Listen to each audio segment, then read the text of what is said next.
আসসালামু আলাইকুম। Channel I সংবাদে সবাইকে আমন্ত্রণ জানাচ্ছি আমি আল আভি জাহান। সংবাদের শুরুতেই জানিয়ে দিচ্ছি ফ্রেশ আটা ময়দা সুজি সংবাদ শিরোনামগুলো। মাইলস্টোন ক্যাম্পাসে বিমান দুর্ঘটনায় বার্ন ইনস্টিটিউটে আরও এক শিশু ও এক নারীর মৃত্যু, আরও দুদিন স্কুল বন্ধ রাখার সিদ্ধান্ত।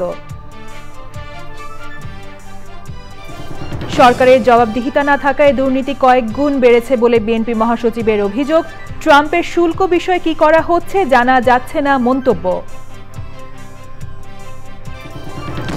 হাজারো মানুষের অংশগ্রহণ ও সচেতনতার বার্তায় হাতিরঝিলে প্যান্টোনিক্স টাইগার রান ঢাকা, বাঘ রক্ষায় সমন্বিত উদ্যোগের আহ্বান।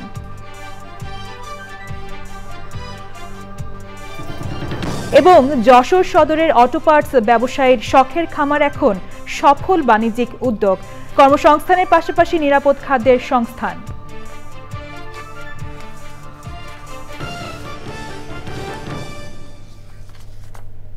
সংবাদ শিরোনামগুলো জানাচ্ছিলাম। এখনকার এই সংবাদ আয়োজন একই সঙ্গে চ্যানেল আই এর ইউটিউব চ্যানেলে এবং চ্যানেল আই এর ওটিটি প্ল্যাটফর্ম আই স্ক্রিনে লাইভ স্ট্রিম হচ্ছে।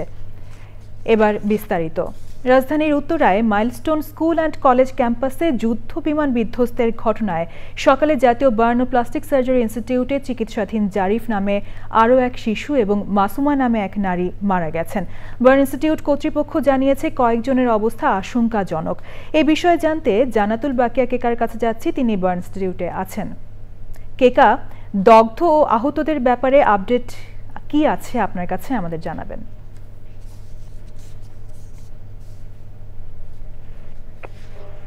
আলাভি, আজকে দিনটা হচ্ছে একটা বিমর্ষ দিন। আজকে 1 ঘন্টার ব্যবধানে ঢাকার যে বার্ন অ্যান্ড প্লাস্টিক সার্জারি ইনস্টিটিউটে চিকিৎসাধীন দুজন মারা গেছেন। 40 জন চিকিৎসাধীন ছিলেন, এর মধ্যে 5 জন ছিলেন আইসিইউতে থাকা 2 জনের মৃত্যু হয়েছে। একজন আপনি বলেছেন যেমনটা ঠিক, জারিফ নামে একটা 14 বছরের শিশু, ক্লাস 7-এ পড়তো। সেই ছেলেটি আজকে সকাল 9:10 মারা গেছে। একইভাবে ঠিক প্রায় 1 ঘন্টার কাছাকাছি সময় পরেই মাসুমা নামে আরেকজন মাইলস্টোনের অফিস অ্যাসিস্ট্যান্ট, সে মারা গেছেন। তো 12টা নাগাদ জারিফের মরদেহ তার স্বজনদের হাতে বুঝিয়ে দেওয়া হয়েছে। স্বজনদের তরফে আসলে এমন একটা সিচুয়েশনে কথা বলার মতো পরিস্থিতি নেই, আমরাও চেষ্টা করিনি, তবে কিছু জানতে চেষ্টা করেছিলাম। তার এক কাছের স্বজন, খালাতো ভাই আব্দুর রাজ্জাক, তিনি জানিয়েছেন যে জারিফের মরদেহ তারা উত্তরার 12 নম্বর খালপাড় যে বড় মসজিদ রয়েছে সেখানে বাদ আসর জানাজা হবে এবং জানাজার পরে তাকে দাফন করার কথা রয়েছে। একইভাবে যে মাসুমা নামের যে একজন 32 বছর বয়সী একজন নারী ছিলেন, তার বার্ন ছিল 90%। সেই মাসুমা 10:15 তাকে মৃত ঘোষণা করে বার্ন ইনস্টিটিউটে চিকিৎসাধীন সেখানকার চিকিৎসকরা। আসলে তার স্বজনদের সম্পর্কে এখন আমাদের সাথে কথা হয়নি, স্বজনরা কাউকে দেখি নাই তাদের। ধন্যবাদ আপনাকে। উত্তরার দিয়াবাড়িতে মাইলস্টোন স্কুল অ্যান্ড কলেজের সামনে আজও ভিড় করছেন শিক্ষার্থী, অভিভাবক সহ অনেকে। সেখানে আছেন সাদি মাহমুদ, আমরা সরাসরি যাচ্ছি তার কাছে। সাদি, মাইলস্টোনের শিক্ষার্থী ও অভিভাবকরা কি বলছেন, স্কুল কর্তৃপক্ষ কি বলছে, এই বিষয়ে আমাদের জানাবেন। আলাভি, ধন্যবাদ আপনাকে। আসলে মাইলস্টোন স্কুল অ্যান্ড কলেজে যে সিদ্ধান্ত নেওয়া হয়েছিল যে আগামীকাল থেকে ক্লাস শুরু হচ্ছে, সেই সিদ্ধান্ত থেকে কিন্তু আপাতত সরে এসেছে স্কুল কর্তৃপক্ষ। এবং স্কুল কর্তৃপক্ষ থেকে কিন্তু আজকে একটি প্রেস নোটের মাধ্যমে জানানো হয়েছে আরও 2 দিন, অর্থাৎ রোববার এবং সোমবার স্কুল খুলছে না। সেক্ষেত্রে কিন্তু আগামী মঙ্গলবার থেকে সীমিত পরিসরে ক্লাস শুরুর একটা সিদ্ধান্তের কথা তারা জানিয়েছে। তারা বলেছে যে মঙ্গলবার থেকে ক্লাস 9 থেকে ক্লাস 12 পর্যন্ত ক্লাস শুরু হবে এবং পরবর্তীতে আস্তে আস্তে সকল শ্রেণীর ক্লাস কিন্তু শুরু হবে। সেক্ষেত্রে সকাল থেকে আমি এখানে অবস্থান করছি, যারা শিক্ষার্থী আছেন তাদের সাথে কথা বলার চেষ্টা করেছি। তারা বলছেন যে গত সোমবার যে দুর্ঘটনাটি ঘটেছে, যার কারণে কিন্তু অনেকে প্রাণহানি হয়েছে, অনেকে আহত হয়ে এখনও চিকিৎসাধীন অবস্থায় আছেন। এই অবস্থায় তারা এখনও ভয়ভীতির মধ্যে আছেন। তাদের মানসিক যে অবস্থা, এই অবস্থা তাদের মধ্যে, তাদের এখনও ক্লাসে ফেরা সম্ভব নয়। তারা আরও কিছুদিন সময় তারা চেয়েছেন। আর যারা উৎসুক জনতার কথা আপনি যেটি বললেন, গত কয়েকদিনের মতো আজকেও কিন্তু দেশের বিভিন্ন প্রান্ত থেকে উৎসুক জনতা এখানে এসে ভিড় করছেন, তারা ভেতরে ঢুকতে চাইছেন। যারা নিরাপত্তা কর্মী আছেন তারা কিন্তু এই বিষয়টি নিয়ে অনেক বেশি বিরক্ত আছেন। তো সব কিছু মিলিয়ে একটা উৎসুক জনতা এখানে ভিড় করছেন এবং গত কয়েকদিনের মতো আজকেও কিন্তু উৎসুক জনতা এখানে ভিড় করছেন। আলাফি, ধন্যবাদ সাদি। বিএনপি মহাসচিব মির্জা ফখরুল ইসলাম আলমগীর বলেছেন, সরকার কারোর কোনো জবাবদিহিতা নেই, ফলে দুর্নীতি বেড়েছে বহুগুণ। একজন ব্যবসায়ীর অভিজ্ঞতা তুলে ধরে তিনি বলেন, আগে 1 লাখ টাকা ঘুষ দিয়ে যে কাজ করা যেত এখন তা করতে 5 লাখ টাকা লাগে। অর্থনীতিবিদ ডক্টর হোসেন জিল্লুর রহমানের অর্থনীতি, শাসন ও ক্ষমতা নামে বইয়ের মোড়ক উন্মোচন অনুষ্ঠানে অর্থ উপদেষ্টাকে উদ্দেশ্য করে তিনি আরও বলেন, ট্রাম্পের শুল্ক বাংলাদেশের জন্য বিপজ্জনক হবে। সরকার এ নিয়ে কি করছে তা জানা যাচ্ছে না। রিজভি নিউজের রিপোর্ট। সাবেক তত্ত্বাবধায়ক সরকারের উপদেষ্টা ডক্টর হোসেন জিল্লুর রহমানের নতুন বই নিয়ে রাজধানীর সিডাপ মিলনায়তনে আলোচনা। লম্বা বিরতির পর কেন এই বই লেখা, প্রেক্ষাপট জানালেন তিনি। 2013 থেকে 2025 কর্তৃত্ববাদী শাসন কিভাবে স্বৈরতন্ত্রে উপনীত হলো এবং নিজেকে মানুষের আকাঙ্ক্ষার বিপরীতে সার্বিকভাবে দাঁড় করালো। স্বৈরতন্ত্রের কাঠামো কিন্তু এই অর্থনীতি, শাসন এবং ক্ষমতা, এই 3 বলয়ের মিথস্ক্রিয়াতেই কিন্তু এই স্বৈরতন্ত্র বিকাশ ঘটেছে, সম্পূর্ণ বিকাশ ঘটেছে। বইটি নিয়ে আলোচকদের মধ্যে ছিলেন অর্থ উপদেষ্টা ডক্টর সালেউদ্দিন আহমেদ ও বিএনপি মহাসচিব মির্জা ফখরুল ইসলাম আলমগীর। তারা দুজন বিশ্ববিদ্যালয়ের সহপাঠী ও বন্ধু।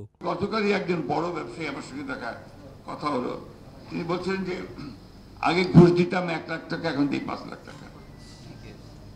এটা আমি জানি না উপদেষ্টা মহোদয় কিভাবে দেখবেন, অন্যভাবে মনে করবেন কিনা, but that's the truth, that's the reality. পুলিশের কোনো পরিবর্তনই হয়নি, বরঞ্চ তারা আরো সুযোগ নিয়ে, যে একবার বলে যে মিলিটারির কাছে যাও, আরেকবার বলে যে কোর্টে যাও, এভাবে পুলিশ তার দায়িত্ব এড়িয়ে যাওয়ার চেষ্টা করছে। আমরা চাচ্ছি দ্রুত রাজনৈতিক তারাই গাইড করবে, তবে রাজনৈতিক সেটা তারা তাদের নিজেদের মধ্যে কিন্তু একটু যে সুশাসন বা ক্ষমতার বিকেন্দ্রীকরণ, এবং সেইখানেও তো আবার অনেক কিছু আছে যেটা আমরা নিজেরা জানি। পলিটিক্যাল পার্টি, এটা গভর্নমেন্টে যে সমস্ত ক্রিটিসিজম অ্যাপ্লাই করে, রাজনৈতিক দলের মধ্যে একই অবস্থা। অর্থনীতি, শাসন ও ক্ষমতা নামের বইটির প্রকাশক আলোঘর। রিজভি আওয়াজ, চ্যানেল আই, ঢাকা। রাজধানীর গুলিস্তানে আওয়ামী লীগের কেন্দ্রীয় কার্যালয়ে আন্তর্জাতিক ফ্যাসিজম ও গণহত্যা গবেষণা ইনস্টিটিউট নামে ব্যানার টাঙিয়ে দখল করা হয়েছে। পরিষ্কার করা হচ্ছে ভবনের বিভিন্ন তলা। ওই ভবনে জুলাই আগস্ট গণ অভ্যুত্থানে আহত ব্যক্তি ও শহীদ পরিবারের জন্য অফিস করা হবে বলছে জুলাই আহতরা। এনসিপি বলছে, কোনো সম্পত্তি দখলে বিশ্বাস করে না তাদের দল। এনসিপির নাম ব্যবহার করা হলে ব্যবস্থা নেওয়া হবে। তাফিমুল ইসলামের রিপোর্ট। গত বছরের 5 আগস্ট ছাত্র জনতার অভ্যুত্থানের দিনেই রাজধানীর গুলিস্তানে আওয়ামী লীগের কেন্দ্রীয় কার্যালয় ভাঙচুর ও অগ্নিসংযোগ করা হয়। এরপর এক প্রকার পরিত্যক্ত এই ভবনটি। প্রায় 1 বছর পর ভবনটি পরিষ্কার পরিচ্ছন্নতার কাজ করছেন নসু নামে এক ভবঘুরে।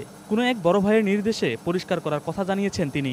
লেখা দিছে বড় ভাইরা, তাও পরিষ্কার করতে বলছে, আমি পরিষ্কার করতেছি।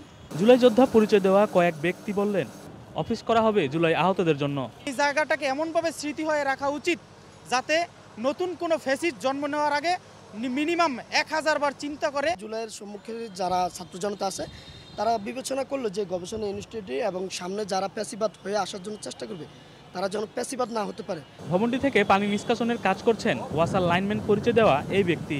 তিনি জানান, এনসিপি থেকে অফিসে যোগাযোগ করা হয়েছিল। আমি পাইপলাইন পরিদর্শক। জি, আমার নাম মোহাম্মদ জাহাঙ্গীর হোসেন। এনসিপি যোগাযোগ করছে, তো ওনারা সহযোগিতা চাইছে যে পানিটা এচার মতো জিনিস ওনাদের কাছে নাই, এটা এই জন্য এটারে সেচা দিতে আছে। এনসিপির যুগ্ম সদস্য সচিব বললেন, যারা এই কাজ করছে তাদের বিরুদ্ধে সরকার যেন ব্যবস্থা নেয়। এবং অনেক মানুষই এখন সুবিধা নেওয়ার জন্য এনসিপির পরিচয় দিচ্ছে। আমরা বিভিন্ন জায়গা থেকে খবর পাচ্ছি। এগুলো দল, এগুলো নিয়ে ঊর্ধ্বতন দল এগুলো খুব তদন্ত করবে, দলের সিনিয়র নেতাদের এগুলো নিয়ে কথা বলবে। প্রথমত হচ্ছে আমরা এনসিপি দলগতভাবে আমরা এগুলো অ্যালাউ করব না, আমরা এগুলো বিশ্বাসীও না, আমরা এসব দখলে বিশ্বাসী না। স্থানীয় ব্যবসায়ীরা জানিয়েছেন, কয়েক মাস আগে জুলাই যোদ্ধাদের প্রধান কার্যালয় নামে ব্যানার টাঙানো হলেও ভবনটি এতদিন পরিত্যক্তই ছিল। Tafimul Islam, Channel I, Dhaka. NBR chairman Abdur Rahman Khan বলেছেন, শুধু সংস্কার নয়, রাজস্ব আদায় বাড়াতে স্বচ্ছতা ও জবাবদিহিতা নিশ্চিত করতে হবে। ডিবেট ফর ডেমোক্রেসির আয়োজনে ছায়া সংসদ বিতর্ক প্রতিযোগিতায় দুর্নীতি রোধে মনোযোগী হওয়ারও আহ্বান জানান তিনি। বিস্তারিত জানাচ্ছেন রফিকুল বাশার। রাজস্ব আয় বৃদ্ধি ও কর ব্যবস্থাপনায় সংস্কার নিয়ে ডিবেট ফর ডেমোক্রেসির আয়োজনে পক্ষে বিপক্ষে বিতর্ক। পক্ষে সরকারি দল হিসেবে অংশ নেয় গ্রিন ইউনিভার্সিটি, আর বিরোধী দল হিসেবে বক্তব্য তুলে ধরেন চট্টগ্রাম মা ও শিশু মেডিকেলের শিক্ষার্থীরা। বিতর্কে সরকারি দল গ্রিন ইউনিভার্সিটি জয়ী হয়। রাজনৈতিক সদিচ্ছা না থাকলে কোনো কিছু সম্ভব নয় বলে মন্তব্য করেন এনবিআর চেয়ারম্যান। অনলাইনের মাধ্যমে সবার জন্য কর আদায়ের উদ্যোগ নেওয়া হচ্ছে বলেও জানান তিনি। অনলাইন রিটার্ন সাবমিশনটাকে অনেক জোর দিয়েছি। গত বছর 17,12,000 ট্যাক্স পেয়ার অনলাইনে দিয়েছে। এই বছর আমরা চিন্তা ভাবনা করছি যে সবার জন্য এটা কম্পালসারি করব। সংস্কারের চেয়েও বড় প্রবলেম হচ্ছে ইমপ্লিমেন্টেশন, যে আমরা যা কিছু আছে সেগুলোকে, যেই আইনগুলো আছে, যেই কারণগুলো আছে, সেগুলো আসলে প্রপারলি ইমপ্লিমেন্ট করতে পারি না। অনেক রকমের অনিয়ম, অনেক রকম অব্যবস্থাপনা, সংস্কারের চেয়েও বড় প্রবলেম হচ্ছে আমরা ইনস্টিটিউশনালি সহ্য করে যাচ্ছি। এখান থেকে আমাদের বেরোতে হবে, সেখানেও আমরা বড় একটা রেজাল্ট পেতে পারি। সবচেয়ে গুরুত্বপূর্ণ বিষয় হলো রাজনৈতিক সদিচ্ছা। আপনারা দেখছেন এখন আমাদের ছায়া সংসদে স্পিকারের দায়িত্ব পালন করেন ডিবেট ফর ডেমোক্রেসির চেয়ারম্যান হাসান আহমদ চৌধুরী কিরণ। তিনি বলেন, দুর্নীতি কমাতে না পারলে সংস্কারে কাঙ্ক্ষিত ফল পাওয়া কঠিন হবে। লাইনে দাঁড়িয়ে তারা কর দিবে, শুধুমাত্র দরকার হচ্ছে গিয়ে রাজনৈতিক সদিচ্ছা। Rafiqul Bashar, channel I, Dhaka. খাগড়াছড়ির দীঘিনালার দুর্গম নাড়াইছড়িতে আঞ্চলিক দুই সংগঠনের মধ্যে ব্যাপক গোলাগুলির ঘটনা ঘটেছে। এতে 4 জন নিহত ও বেশ কয়েকজন আহত হয়েছেন বলে স্থানীয়ভাবে জানা গেছে। তবে বিষয়টি এখনও নিশ্চিত করেনি প্রশাসন। স্থানীয়রা জানান, শুক্রবার রাতে উপজেলার নাড়াইছড়ির দুর্গম জোড়াসিন্ধু কারবারি পাড়ায় পাহাড়ের দুই আঞ্চলিক সংগঠন জনসংহতি সমিতি জেএসএস ও United People's Democratic Front UPDF Prasit এর সশস্ত্র গ্রুপের মধ্যে গোলাগুলির ঘটনা ঘটে। দীঘিনালা থানার ভারপ্রাপ্ত কর্মকর্তা মোহাম্মদ জাকারিয়া জানান, 4 জন নিহতের খবর শুনলেও এই বিষয়ে নিশ্চিত হওয়া যায়নি। আধিপত্য বিস্তারকে কেন্দ্র করে ওই ঘটনা ঘটেছে বলে প্রাথমিকভাবে ধারণা করা হচ্ছে।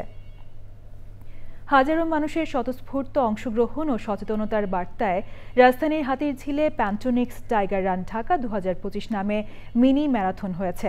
জাতীয় গর্বের প্রতীক বাঘ রক্ষায় সমন্বিত উদ্যোগ ও ভবিষ্যৎ নাগরিকদের যুক্ত করার প্রত্যয় জানিয়ে আয়োজকরা নিজেদের অস্তিত্ব টিকিয়ে রাখতে বন ও জীববৈচিত্র্য রক্ষার বাধ্যবাধকতা তুলে ধরেন। অনুষ্ঠানে অংশগ্রহণকারীদের জন্য ছিল র্যাফেল ড্র ও আকর্ষণীয় পুরস্কার। সৈয়দ মাদিহ অদিতকে সঙ্গে নিয়ে মোশাহিদ রনির রিপোর্ট।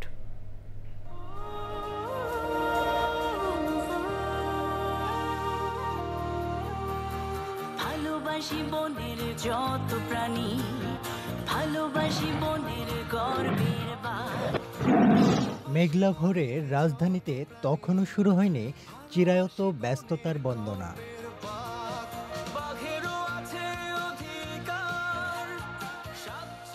এরই মাঝে ধরিত্রী রক্ষার দায়বোধ থেকে হাজার প্রাণের মিলন মেলায় পরিণত হয় হাতিরঝিল এরিয়া।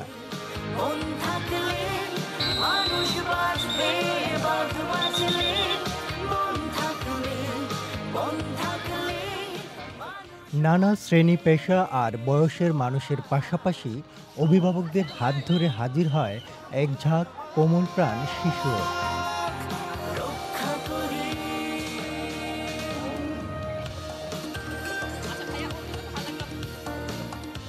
চেতনায় জীববৈচিত্র্য ও পরিবেশ রক্ষার বার্তা। বাঘের জন্য এই রানটা করতেছে, শরীরের জন্য ভালো।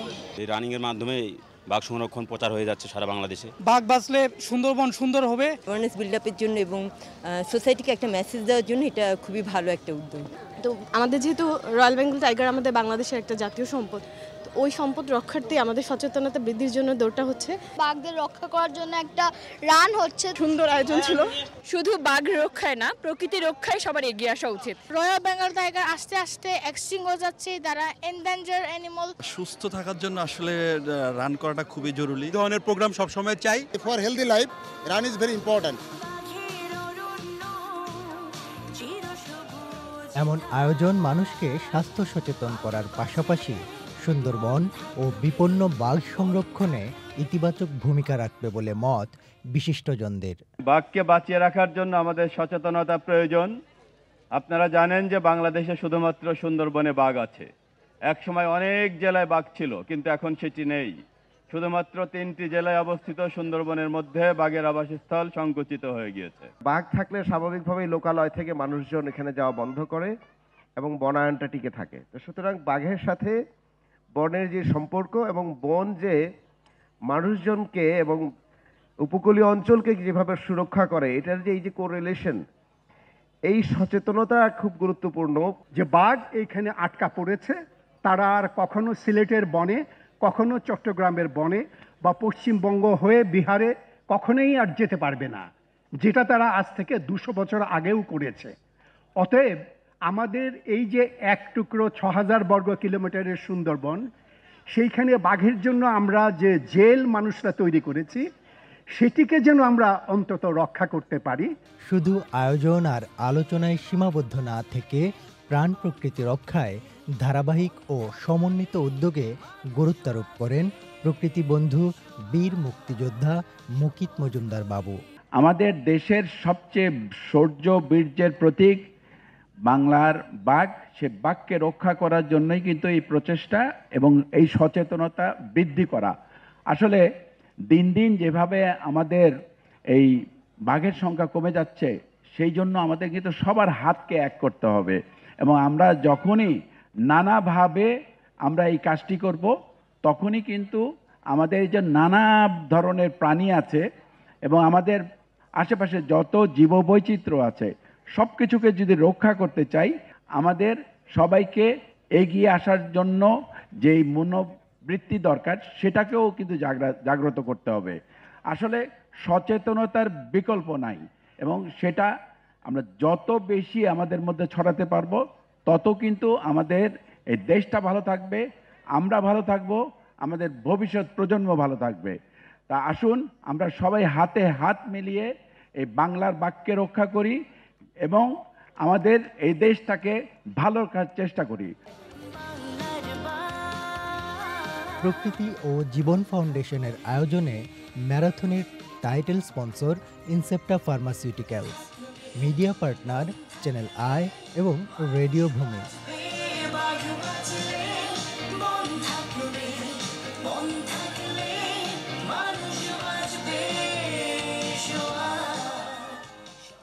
Moshahid Rony, Channel I, Dhaka. খেলাফত মজলিসের মহাসচিব ডক্টর আহমদ আব্দুল কাদের বলেছেন, রাজনৈতিক দলগুলো একে অপরের বিষোদ্গার করলে রাজনৈতিক পরিস্থিতির অবনতি হতে পারে। রাজধানীর রমনা ইঞ্জিনিয়ারিং ইনস্টিটিউটে সংবাদ সম্মেলনে তিনি আরও বলেন, পতিত সরকার বিভিন্নভাবে দেশের বিরুদ্ধে ষড়যন্ত্র করে আসছে। ষড়যন্ত্রের সংশয় থেকে দেশের মানুষ বের হতে পারেনি। খেলাফত মজলিসের মহাসচিব বলেন, আগামীতে ইসলামী দলগুলোর যে ঐক্য করার চেষ্টা করা হচ্ছে, সেখানে জামায়াতকে বাদ দিয়ে সম্ভব নয়। সে সময় তিনি 5ই আগস্টের মধ্যে জুলাই সনদ ঘোষণা সহ 6 দফা দাবি জানান। বিচার নির্বাচন নিয়ে অন্তর্বর্তী সরকার জনআকাঙ্ক্ষার প্রতিফলন ঘটাতে পারেনি। নতুন রাষ্ট্র কাঠামোর ব্যাপক সংস্কার করার চেষ্টায় নিজস্ব দর্শন বাস্তবায়ন করতে গিয়ে ঐক্যমত্য কমিশন ও রাজনৈতিক দলগুলোর সংলাপ অব্যাহত থাকলেও মৌলিক সংস্কারে রাজনৈতিক দলগুলো একে অপরের বিরুদ্ধে বিষোদ্গারে লিপ্ত হয়েছে। যশোর সদর উপজেলার কচুয়ারায় মানিক এলাকায় অটো পার্টস ব্যবসায়ী এজাজউদ্দিন টিপুর শখের খামার পরিণত হয়েছে সফল বাণিজ্যিক খামারে। এখন তার এই কৃষি উদ্যোগ হয়ে উঠেছে পারিবারিক ব্যবসার উল্লেখযোগ্য অংশ। প্রস্তুতি নিচ্ছেন ভবিষ্যতে বড় পরিসরে কৃষি খামার গড়ে তোলার। বিস্তারিত জানাচ্ছেন শাইখ সিরাজ। ভৈরবের শাখা নদীর তীরে রিসর্টের আদলে সাজানো একটি খামার বাড়ি। শহরের কোলাহল ছেড়ে প্রকৃতির কাছাকাছি থাকতে তৈরি হওয়া এই খামার হয়ে উঠেছে সফল বাণিজ্যিক উদ্যোগ। শহরের লোকে কোনো বিনোদনের জায়গা নাই, এইটা আমাদের পরিবার, আমাদের বাচ্চা কাচ্চার জন্য একটা বিনোদনের কেন্দ্র হিসেবে প্রথমে আমরা শখের বসে এটা করেছি, কিন্তু আস্তে আস্তে মনে হচ্ছে যে এটা একটা বাণিজ্যিক সম্ভাবনা আছে। পারিবারিক এই খামারটিতে পালন করা হচ্ছে ব্রাহ্মা, শাহিওয়াল আর দেশি জাতের প্রায় 1/2 শতাধিক গরু। এগুলো শাহিওয়াল, কিন্তু এগুলো হচ্ছে পাকড়া বলে, একটু চিটচিট ধরনের। এটাও শাহিওয়াল, রেড কালারের। এটা আরো উন্নত জাত শাহিওয়ালের মধ্যে। এর কোয়ালিটিটা, এটা প্রায় 700 কেজি ওয়েট, লাইভ ওয়েটের। রয়েছে দেশ বিদেশ থেকে আনা বিভিন্ন জাতের ফলের বাগান। দেশি ফলমূল যত আছে সবকিছুই আমরা রাখার চেষ্টা করেছি। কমলা আছে, কিছু বিদেশি ফলমূলও আছে। আমরা নিজেদের চাহিদা এখন পূরণ করছি, পাশাপাশি ছোট পরিসরে কিছু লোকজনের চাহিদা পূরণ করতে পারছি। এটা কিন্তু আমাদের মধ্যে একটা স্পৃহা যোগাচ্ছে। শুধু খাদ্য উৎপাদন নয়, এসব উদ্যোক্তা কৃষিতে যুক্ত হওয়ায় তৈরি হচ্ছে কর্মের সংস্থান এবং নিরাপদ খাদ্য সরবরাহের একটা নতুন পথ। সাম্প্রতিক সময়ে এসে লক্ষ্য করা যাচ্ছে আমাদের দেশের ব্যবসায়ী কিংবা শিল্পোদ্যোক্তারা কৃষিতে বিনিয়োগে আগ্রহী হচ্ছে। তাদের যে জমি জমা সেগুলোর ভেতরে একটা অবকাশ যাপন কেন্দ্র পরিবারের জন্য তৈরি করছে। অন্যদিকে সেখানে ট্রায়াল এরর করে নানান ধরনের ফল ফলাদি, মাছ মাংস, গরুর আবাদ করছে, চাষ করছে। এটা হয়তো ভবিষ্যতে গিয়ে তাদের একটা বড় কর্ম পরিকল্পনা আসবে। অন্যদিকে অর্গ্যানিক কৃষি বা জৈব কৃষি যে কথাই বলছে, হয়তো বা এদের হাত দিয়েই এগোতে থাকবে। টেকসই বাংলাদেশের কৃষি আরও সমুন্নত হবে একসময় এসে। যশোরের রায়মানিকপাড়া থেকে শাইখ সিরাজ, চ্যানেল আই। এ নিয়ে বিস্তারিত প্রতিবেদন দেখুন আজ রাত ৯টার সংবাদের পর হৃদয় মাটি ও মানুষ অনুষ্ঠানে। সংবাদের এই পর্যায়ে নিচ্ছি বিরতি। আরও একবার আমন্ত্রণ জানাচ্ছি চ্যানেল আই সংবাদে। এ পর্যায়ে রয়েছে নিটোল টাটা কৃষি সংবাদ।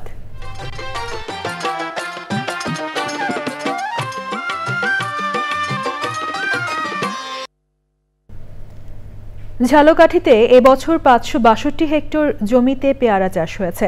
সদর উপজেলার কীর্তিপাশা, ভীমরুলি, খাজুরা, মীরাকাঠি সহ 20 গ্রামে প্রায় 200 বছর ধরে পেয়ারা চাষ হয়ে আসছে।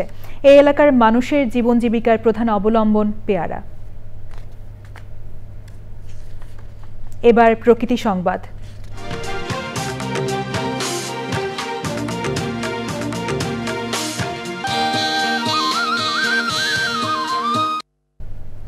বনভূমি ধ্বংস করে নগরায়নের কারণে পরিবেশগত পরিবর্তন, মশাসহ বিভিন্ন ক্ষতিকর কীট পতঙ্গের বিস্তার ও রোগ জীবাণু ছড়ানোকে প্রভাবিত করছে বলে মনে করেন বিশিষ্টজনেরা।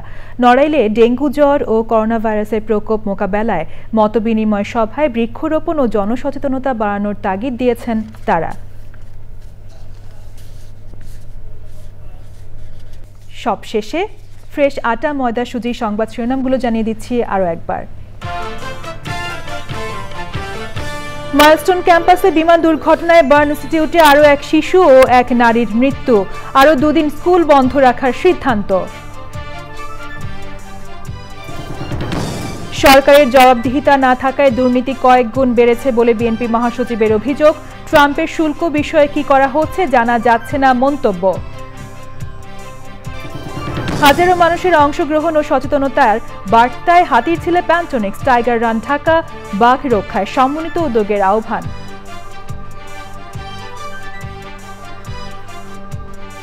এবং যশোর সদরের অটো পার্টস ব্যবসায়ের শখের খামার এখন সফল বাণিজ্যিক উদ্যোগ। কর্মসংস্থানের পাশাপাশি নিরাপদ খাদ্যের সংস্থান।